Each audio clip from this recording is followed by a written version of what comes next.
नमस्कार, आदाब, सत श्री अकाल। आपका फिर से एक बार स्वागत है आपके पसंदीदा कार्यक्रम समाधान में। आज के समाज की एक ज्वलंत समस्या पर हम चर्चा कर रहे हैं, युवाओं के अंदर फैलते हुए मादक द्रव्यों के सेवन पर। इसके क्या क्या दुष्परिणाम हो सकते हैं, हो रहे हैं, इसकी चर्चा हम करते आए हैं और आप देख रहे हैं कि निश्चित रूप से इसके चक्र से मुक्त होना नितांत आवश्यक है। किस प्रकार से इस दुष्चक्र से हमारी युवा पीढ़ी मुक्त हो सकती है, इसी पर हम आज की चर्चा को केंद्रित रखेंगे और हमें इस चर्चा में आगे बढ़ाते हुए हमेशा समाधान की ओर ले चलने वाले आदरणीय सूर्य भाई जी हमारे साथ हैं। आइए हम उनका स्वागत करते हैं। भ्राता जी, आपका बहुत बहुत बहुत स्वागत है। शुक्रिया। भ्राता जी, एक बात जो चर्चाओं में हमारी आती रही है, इससे पूर्व की इसे और आगे बढ़ाएं, एक बहुत इम्पॉर्टेंट चीज़ मैं आपके सामने रखना चाहता हूं। तथ्य बहुत सारे हैं जो हम पहले भी चर्चा करते आए हैं, कुछ तथ्य भ्राता जी आज मेरे सम्मुख हैं। उनमें से एक बात ये अन्वेषण जो अध्ययन में आया है वो ये है कि तंबाकू में करीब 400 ऐसे रसायन होते हैं जो व्यक्ति के स्वास्थ्य के लिए हानिकारक होते हैं और इनमें से करीब 18 पदार्थ ऐसे हैं जो उनमें कैंसर उत्पन्न कर सकते हैं। आज सहज ही व्यक्ति तंबाकू का सेवन करता है, लेकिन शायद इस जानकारी से वो अनभिज्ञ है। और वैसे ही एक और सर्वे ये बात सामने रखती है कि कम से कम 60% से अधिक सड़क और हवाई दुर्घटनाएं शराब से प्रभावित लोगों के कारण ही होती हैं। और युवाओं के लिए, जैसे हमने कल भी चर्चा की थी कि 90% व्यसनी 25 वर्ष से कम आयु के युवा होते हैं, जो हम सब के लिए बहुत ही चिंतनीय विषय है, सोचनीय विषय है, क्योंकि कोई भी युवा राष्ट्र का धन है और आगे चल के राष्ट्र की क्या दिशा होगी, दशा होगी, माँ बाप के लिए बहुत बड़ी आशा है जी जी। तो यही प्रश्न प्रारंभ में है भ्राता जी मेरा कि माता पिता अपने बच्चों में क्या ऐसी निशानियां देखें जो संभल जाएं कि हमारा बच्चा शायद गलत रास्ते पे जा रहा है। हाँ, देखिए, बहुत ही अच्छी ये बात है। माँ बाप अनभिज्ञ रहते हैं। आजकल व्यस्तता भी बहुत ज़्यादा हो गई है। माताएं भी वर्किंग हैं और फादर भी कहीं ना कहीं जॉब में जाते हैं। तो बच्चों पर ध्यान देने के लिए, उन्हें प्यार देने के लिए, उनकी बात सुनने के लिए, कुछ शेयर करने के लिए उनके पास समय नहीं होता। सब एक मशीन की तरह काम कर रहे हैं। बस आए, खाया, बनाया, सो गए, सवेरे उठे, फिर टीवी आदि देगी, काम पे चले गए। तो बच्चों पे ध्यान देना आवश्यक है और एक सूक्ष्म निरीक्षण उन माता पिताओं को अवश्य करना चाहिए जो ये समझते हैं कि उनके बच्चे बहुत चरित्रवान बने, बड़े योग्य बने, हर फील्ड में आगे बढ़ें और कुल और परिवार का नाम रोशन करें। तो देखिए, जो बच्चे व्यसनों के आदी हो जाते हैं, कपड़े तो उतारते ही हैं, उनकी जेब में कुछ ना कुछ दिखाई देगा, कोई निशानी अवश्य मिल जाएगी। माँ बाप को इस पर ज़रा ध्यान देना चाहिए। जब वो स्नान करने जाते हैं बाथरूम में तो बहुत देर लगाएंगे। ये देर लगाने का उनसे कारण अवश्य पूछना चाहिए और ज़रूर वो कहीं ना कहीं इसका उत्तर दे देंगे। ऐसी कुछ चीज़ें हैं, वो रात को देर से घर में आएंगे क्योंकि अपने फ्रेंड्स के साथ इधर उधर कहीं ना कहीं व्यसनों में लगे रहेंगे। ये उसका उत्तर वो गलत भी दे सकते हैं। हम कोचिंग कर रहे थे, आज हम इस प्रोग्राम में गए थे, आज उस प्रोग्राम में गए थे। इसकी भी थोड़ी एक दो बार इंक्वायरी कर ली जाए। आजकल मोबाइल सबके पास है कि भाई कहाँ गए थे, ज़रा मोबाइल नंबर दो, उसका मैं बात करके देख लेता हूँ। कई बार भ्राता जी युवा वर्ग इस बात से चिढ़ भी जाता है कि हम पे इतना ज़्यादा क्यों ध्यान दिया जा रहा है, क्यों हम पे बंदिशें लगाई जा रही हैं। तो कई बार इसका एक गलत असर भी देखने में आता है। ये एक प्रैक्टिकल समस्या माँ बाप के सामने भी आती है और ये भी एक ज्वलंत समस्या है आजकल के समय की, क्योंकि युवक वेस्टर्न कल्चर में बह रहे हैं और वो अपने माँ बाप को डांट के कह देते हैं, अब तो ओल्ड फैशन्ड लोग हैं, अब न्यू फैशन का आपको क्या पता, पुराने युग में जियोगे क्या, तुम्हारा जीवन तो पूरा हो गया, हमें तो जीने दो। कल भी एक माता का ऐसा ही फ़ोन था कि उसकी 2 लड़कियाँ ऐसी बातें करती हैं, पढ़ाई छोड़कर सारा ही दिन मोबाइल पे लगी रहती हैं, अपने फ्रेंड से बात करती रहती हैं। तो माँ बाप चिंतित होते हैं। तो ये बात बिल्कुल सत्य है कि आजकल जो युवा वर्ग है वो किसी भी तरह का दबाव सहन करना नहीं चाहता। उसे शक होता है मेरे से ये बातें क्यों पूछी जा रही हैं। फिर भी माँ बाप को अपने बच्चों को कॉन्फिडेंस में ले लेना चाहिए और इतना प्यार होना चाहिए वास्तव में। तो माँ बाप की मनोस्थिति, प्यार, पालना, उनका आदर्श जीवन ऐसा सुंदर हो कि बच्चे उनका सम्मान करें, उन्हें सहयोग करें, कोऑपरेट करें और उनकी हर बात सुने, फ्रेंडली हो जाए उनके साथ। ये हमारे बिल्कुल। यहाँ कहा जाता रहा है कि जब आपके कपड़े बच्चे में फिट होने लगे, आपका जूता आपका बेटा पहनने लगे, तो आप बाप की तरह व्यवहार ना करके एक फ्रेंड की तरह ट्रीट यही करें। बात है। तो ऐसे फ्रेंडली हो जाएं कि बच्चे कुछ हिचक न करें। और मैं देखता हूँ बहुत सारे केसेस जैसे सामने आए हैं, जब माँ बाप ने एक ऑर्डर से नहीं, आदेशात्मक रूप से नहीं, लेकिन बहुत प्यार से, बहुत अपनेपन से, उनके कल्याण की भावना से जब उनको टटोला तो उन्होंने सब खोल दिया और पश्चाताप किया, माफ़ी मांगी और प्रतिज्ञा की कि वो ऐसा काम फिर से नहीं करेंगे। मतलब समय दें। परिवार, माता पिता अपने बच्चों को यदि सही समय देते हैं, पूरा समय देते हैं, उनकी हर बात को बहुत ही फ्रेंडली पूछते हैं, समझने की कोशिश करते हैं, तो निश्चित रूप से वो अपनी हर बात शेयर करेंगे। अन्यथा ये होता है भ्राता जी, जहाँ तक मुझे ये बात लगती है कि वो अपने फ्रेंड्स के साथ रह करके कुछ गलत चीज़ों का इस्तेमाल शुरू करते हैं, जिज्ञासावश कि इनका क्या अनुभव होता है, और वो चीज़ें अपने माता पिता के साथ, चूँकि उनके साथ वो बैठते नहीं तो शेयर नहीं कर पाते, और इस प्रकार एक दुष्चक्र में फंस जाते हैं। इसका एक कारण ये भी है कि माँ बाप को ऐसा माहौल भी बच्चों के साथ अपने घर में बनाना चाहिए कि बच्चों के मन में उनके प्रति एक भय की बात न रहे। क्या होता है जब बाप या माँ अपने बच्चों को डांटते ही रहते हैं, सदा बुरा बोलते रहते हैं, तो दूरी बढ़ती है।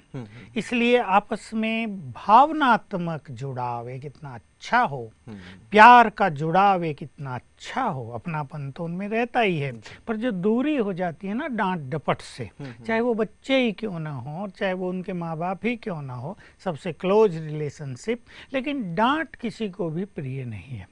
अपनी एक इंसल्ट जैसी होते रहना युवकों को बिल्कुल प्रिय नहीं है, और उसमें उनका मन माँ बाप से विरक्त होता है, उचट जाता है, और वे फिर ये भी सोचते हैं अच्छा हम इन्हें दिखाएंगे ये काम करके, अपने गुस्से को दिखाने के लिए वो इन गलत चीजों बिल्कुल ऐसा करते हैं। तो एक ऐसा माहौल बनाने की जरूरत है, डांट का नहीं, प्यार का। बल्कि मैं तो ये भी कहूँगा कि बच्चे जब बड़े हो गए, जैसे आपने कहा, उन्हें फ्रेंड बना लें और उन्हें सम्मान दें।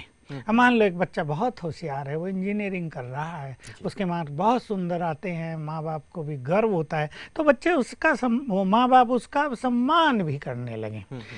दूसरे भी लोग आए, रिलेटिव आए, तो उसे इस तरह पेश करें जैसे माँ बाप उसे केवल अप्रिशिएट ही नहीं कर रहे लेकिन सम्मान भी दे रहे हैं। तो इसमें बच्चे बहुत समीप आएंगे और बहुत सारी चीज़ें ठीक हो जाएंगी। जी, तो ये तो रही कि परिवार वाले किस प्रकार से अपने बच्चों के ऊपर ध्यान रखें या किस प्रकार उन्हें समय दें। लेकिन भ्राता जी, जो इसके चंगुल में अब फंस चुके हैं और इससे मुक्त होना चाहते हैं, तो राजयोग का अभ्यास आपके यहाँ बहुत गहराई से कराया जाता है, और हमने सुना है कि राजयोग के अभ्यास से भी इन व्यसनों से मुक्त हुआ जा सकता है। तो राजयोग किस प्रकार की पद्धति है और किस प्रकार से इससे व्यसनों से मुक्त हुआ जा सकता है? बिल्कुल, ये बहुत सुंदर बात आपने कही, क्योंकि लोगों के पास समस्याएं तो हैं पर समाधान नहीं है। हमारे मेडिकल वालों के पास, डॉक्टर्स के पास भी कोई उचित समाधान नहीं होता है। गोलियां दे देते हैं लेकिन वो ब्रेन की शक्तियों को नष्ट करने लगती हैं, लेकिन कुछ एक यथार्थ जो उसका परिणाम मनुष्य को मिले वो मिलता नहीं है। हमारे यहाँ मैं तो शुरू से ही सुनता आता हूँ, मुझे बहुत साल हो गए यहाँ पर, कि लोगों ने ज्ञान लिया, राजयोग सीखा और अगले ही दिन अपनी बोतलें फेंक दी शराब की, अपनी सिगरेटों की डब्बी जला दी, किसी को दिया भी नहीं कि कोई दूसरा भी क्यों पिए, और प्रतिज्ञाएं कर ली। ऐसी एक कहानी नहीं, करोड़ों कहानियां हमारे पास हैं। मैं आपको एक छोटा सा जो रिसर्च हमारे ग्लोबल हॉस्पिटल माउंट आबू में हुई है उसके बारे में अवगत कराना चाहूँगा, जो बहुत ही सुंदर है, बहुत ही प्रेरक है। राजयोग के विषय पर हम बाद में आते हैं। देखिए, हमारे वहाँ रिसर्च होती है इन चीज़ों पर, और होम्योपैथी डॉक्टर्स ने होम्योपैथी का एक कम्बिनेशन भी तैयार किया है, जिसको देने से इन मादक तत्वों के पदार्थों के लिए अनिच्छा पैदा हो जाती है, इनसे अनासक्ति, वैराग जैसा हो जाता है और मनुष्य सहज छूटने लगता है। तो एक बहुत अच्छा सर्वे जो मैं आपके सामने उपस्थित करना चाहता हूँ, हमारे ग्लोबल हॉस्पिटल में धूम्रपान के 183 केसेज लिए गए, और जब उनको राजयोग सिखाया गया, उनको इसके जो नुकसान हैं, इससे जो हानियां हो रही हैं, उनके बारे में अवगत कराया गया, और इससे उनकी इच्छा शक्ति को बहुत बढ़ा दिया गया। उन्हें ईश्वरीय ज्ञान दिया गया, आत्मा का ज्ञान दिया गया। तो 183 में से 135 लोगों ने 1 मास में ही धूम्रपान त्याग कर दिया। बहुत बड़ा ये रिकॉर्ड था। हम ये नहीं कहते कि आज ही छोड़ देंगे, कुछ लोग ऐसे भी होते हैं जो तत्काल छोड़ते हैं। हमारे पास ऐसे भी अनुभव हैं जिन्होंने ज्ञान सुनते ही पहला दिन भी कहना ज़्यादा होगा, उसी मोमेंट से इन चीज़ों का त्याग कर दिया। और फिर जब ये बात और आगे बढ़ी तो 6 मास तक जब उनको बहुत चीज़ें सिखाई गई तो बचे हुए 35 लोगों ने और छोड़ दिया। फिर थोड़े से समय के बाद 1 साल तक, यानी 6 मास और 8 लोगों ने और छोड़ दिया। तो लगभग सभी ने इस 1 साल में धूम्रपान का त्याग कर दिया, केवल राज्यों के अभ्यास के माध्यम और ऐसा नहीं कि उन्होंने फिर शुरू कर दिया हो। हमारे यहाँ उसको फॉलो अप किया जाता है, उस पर पूरा ध्यान दिया जाता है, उनको जागृति ऐसी कर दी जाती है कि वो खुद जग गए। अब हमें उन्हें कहने की ज़रूरत नहीं, जो सिगरेट वो रोज़ पीते थे उसके धुएं से उन्हें बदबू आने लगती है, अब उन्हें उसको देखना भी अच्छा नहीं लगता। जिस घर में वो पीते थे अब वहाँ लगता है वातावरण तो दूषित होता है, इससे रहना मुश्किल होता है। कोई और पीने लगता है तो उन्हें घृणा आने लगती है। तो ये बहुत अच्छी आत्म जागृति हुई, यानी वो सेल्फ डिसिप्लिन्ड हो गए। अब उन्हें बार बार कहने की, आग्रह करने की जरूरत नहीं, बल्कि हुआ ये कि वो दूसरों का छुड़ाने लगे। ऐसे ही मद्यपान पर 80 केस लिए गए और ये तो बहुत ही सुंदर रिजल्ट था कि 1 मास में ही 78 लोगों ने शराब छोड़ दी और सदा के लिए छोड़ दी, और जो बचे थे 2, एक ने उनमें से भी थोड़े थोड़े समय के बाद छोड़ दी। तो ये एक बहुत ही सुंदर रिजल्ट हमारे सामने आया, और ये तो एक रिसर्च सेंटर का है क्योंकि वो इस तरह से रिसर्च करते हैं। लेकिन मैं तो देखा हमारे जितने भी सेवा केंद्र हैं उसमें आने वाले सभी लोग इनसे मुक्त हो चुके हैं, तो करोड़ों की संख्या वो पहुंची है। ये तो बहुत सुंदर रिजल्ट जो आपने सुनाया भ्राता जी, और साथ ही साथ जो लोग इससे ग्रस्त हैं, मुक्त होना चाहते हैं, राजयोग उनके लिए वरदान साबित हो सकता है। बिल्कुल, ये राजयोग सचमुच इस संसार की ऐसी सूक्ष्म और सबसे महान विद्या है जिससे मनुष्य के अंदर आत्म जागृति आती है, उसे स्वयं की पहचान मिलती है, और सबसे बड़ी चीज ये है कि उनका मनोबल बढ़ता है, इच्छा शक्ति बढ़ती है। और न केवल मद्यपान और धूम्रपान की बात है कि जीवन में और भी जो अच्छे काम वो करना चाहते हैं उसको करने की शक्ति, और जिन बुराइयों का वो त्याग करना चाहते हैं उन बुराइयों को त्यागने की शक्ति और इच्छा शक्ति उनमें प्राप्त हो जाती है। दूसरी एक बहुत अच्छी चीज जो हम देखते आए, जो हम सबका अनुभव है जो राजयोग का अभ्यास कर रहे हैं, तो अभ्यास करते करते हम स्वयं को जीतने वाले बन जाते हैं, जिसे मन जीत कहा जाता है, और इससे कर्मेंद्रियों पर विजय प्राप्त हो जाती है। कर्मेंद्रियों की जो रस हैं, अलग अलग कर्मेंद्रियों के रस, उन रसों से आत्मा मुक्त होने लगती है, क्योंकि ईश्वरीय रस बहुत मिलने लगता है। एक अलौकिक रस, एक अलौकिक सुख आत्मा को इतना मिलता है, जैसे मोटे रूप से हम देखते हैं कोई बच्चा एक छोटी सी मिठाई खा रहा हो, लेकिन उसको रसगुल्ला दे दिया जाए तो फट से उसे फेंक देगा, रसगुल्ला खाने लगेगा। तो जब बहुत सुंदर ईश्वरीय सुख किसी मनुष्य को मिलने लगता है, जब बहुत अच्छा ईश्वरीय नशा किसी मनुष्य को चढ़ जाता है, तो ये सब छोटे मोटे सुख और नशे उसको गौण प्रतीत होते हैं, और वास्तव में ये बहुत पीछे आप ही छूट जाते हैं। मैं ये भी कह सकता हूँ कि बहुत केसेज में ये देखा गया कि उन्हें छोड़ने नहीं पड़े, कब उनसे छूट गए ये उन्हें भी नहीं पता, और वो छूट गए, वो पीछे चले गए। तो राजयोग से ये बहुत अच्छी चीज मनुष्य को मिलती है, उसकी आंतरिक शक्तियां बढ़ती है, इच्छा शक्ति बहुत प्रबल हो जाती है। मैं और भी कुछ चीजें अपने दर्शकों के समक्ष रखना चाहूँगा जो राजयोग के इस कोर्स में हम दूसरों को सिखाते हैं, वो वास्तव में अति गुह्य हैं। उसमें से हम सब जो महसूस करते हैं कि हमारी ये बुरी आदतें कैसे छूटी, मैं अपनी बात नहीं कर रहा, पर हमारे यहाँ आने वाले लाखों लोगों के जो अनुभव हैं उसमें 3 इम्पोर्टेंट पहलू रहे जिसकी जानकारी आम मनुष्य को नहीं है, और मैं चाहूँगा कि इस माध्यम से संसार केवल युवक ही नहीं, क्योंकि इन चीज़ों के शिकार तो बड़े भी हैं, कहीं कहीं नारियां भी हैं। तो ये सभी लोग इन 3 रहस्यों को जान लें, जो उनके अपने बारे में रहस्य हैं। ये आत्मज्ञान की बात है, क्योंकि मनुष्य ने बहुत सारी इन्फॉर्मेशंस और ज्ञान तो प्राप्त कर लिया, लेकिन जब तक वो स्वयं के बारे में संपूर्ण रूप से नहीं जानेगा, उसमें वो जागृति आएगी नहीं, वो अपनी शक्तियों को पहचानेगा नहीं, उसको अधीनता हो जाएगी। वो यही कहेगा मैं तो छोड़ना चाहता हूँ, लेकिन जैसे ही शाम होती है मेरे कदम मधुशाला की ओर फिर से चलने लगते हैं, मैं रोक नहीं पाता, कर्ज लेके भी पीता हूँ। ऐसे बहुत सारी बातें मनुष्य करता है, यानी वो अधीन हो गया। जैसे हम हंसी में कहा करते हैं कि एक लंबा चौड़ा व्यक्ति एक 3-4 इंच की बीड़ी सिगरेट के अधीन हो गया। कहाँ वो दुनिया पर राज करना चाहता है और कहाँ एक सफ़ेद सी छोटी सी डंडी सिगरेट उस पे राज कर रही है। तो बड़ी दयनीय स्थिति हो जाती है। तो वो 3 चीज़ें मैं अपने दर्शकों के समक्ष रखना चाहता हूँ। उसमें से पहली है, बहुत सुंदर बात है और मैं इसके लिए सभी को ज़रा तैयार करना चाहता हूँ कि सभी इसको सुने। और ये वो सत्य है जो पुस्तकों में लिखा हुआ नहीं है, ये सत्य उसके द्वारा ही बताया गया है जो नॉलेजफुल है, जो त्रिकालदर्शी है, जो हमारे आदि मध्य और अंत को जानता है।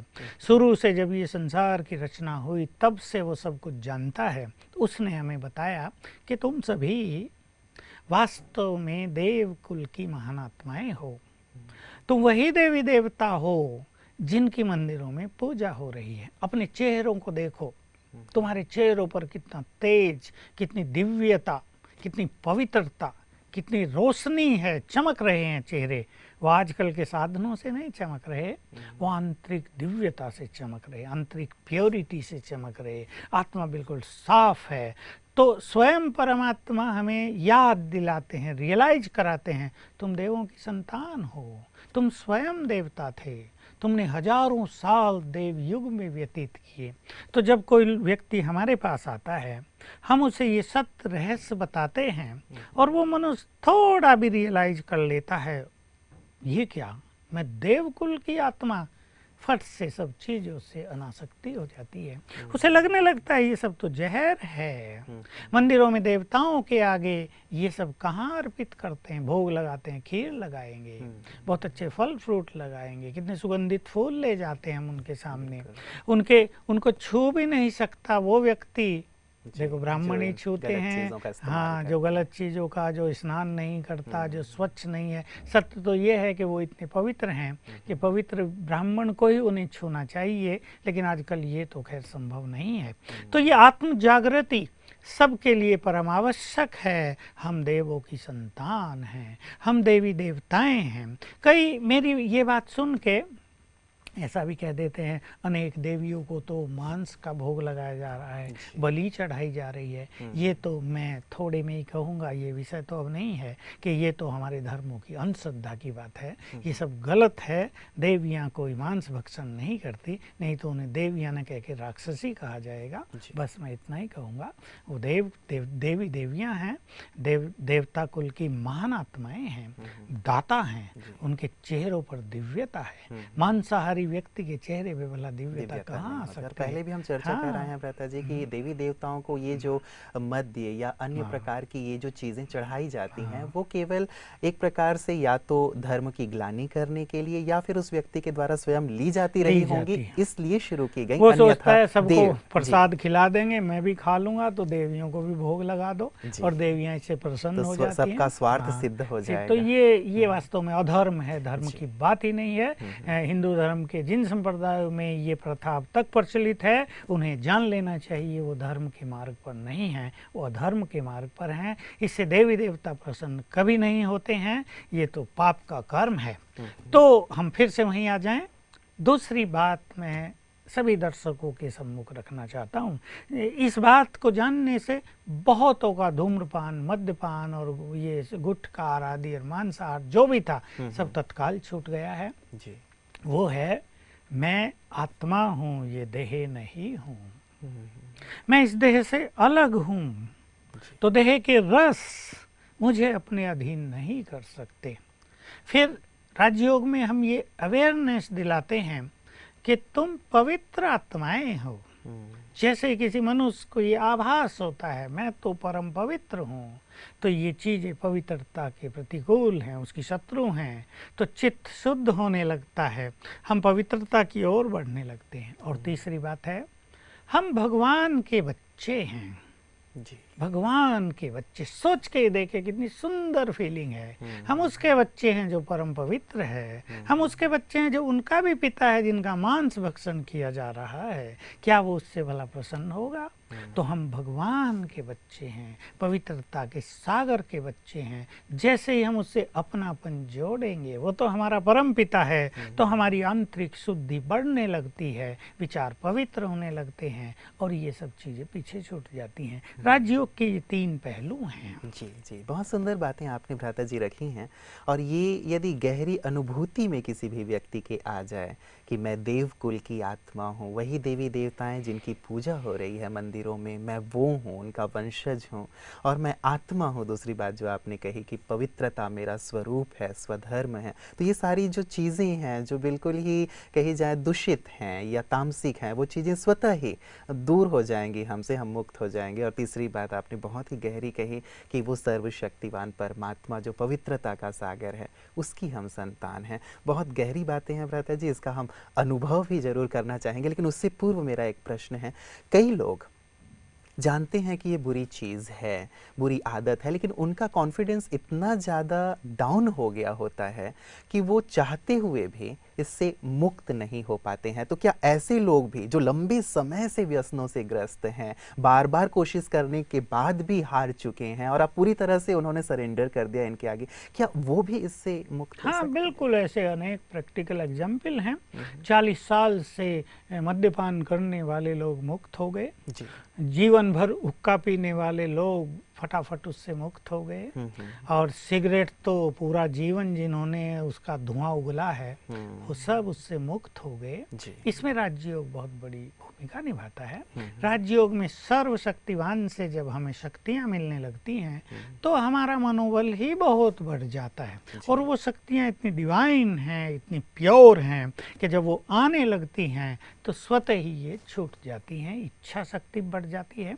तो इस तरह राजयोग के अभ्यास से चाहे कितनी भी लंबे समय की ये बीमारी क्यों ना हो, उससे मनुष्य मुक्त हो जाता है। ये बहुत ही सुंदर आपने बात कही है भ्राता जी। उन लोगों के लिए जो इससे पीड़ित हैं, उन परिवारों के लिए एक बहुत सुंदर बात है कि इस चीज़ से पूरी तरह से मुक्त हुआ जा सकता है राजयोग के गहन अभ्यास से। भ्राता जी, मुझे लगता है कि राजयोग एक ऐसा विषय है जिसके ऊपर बहुत गहराई से चर्चा करने की और अभ्यास करने की आवश्यकता है। आज वक्त हमें इजाज़त नहीं दे रहा है, लेकिन अगली बार हम इस विषय पर विस्तार से चर्चा करेंगे कि कैसे राजयोग हमें व्यसनों से मुक्त कर सकता है। आज आपने जो भी बातें हमारे दर्शकों के आगे रखी उसके लिए आपका बहुत बहुत धन्यवाद।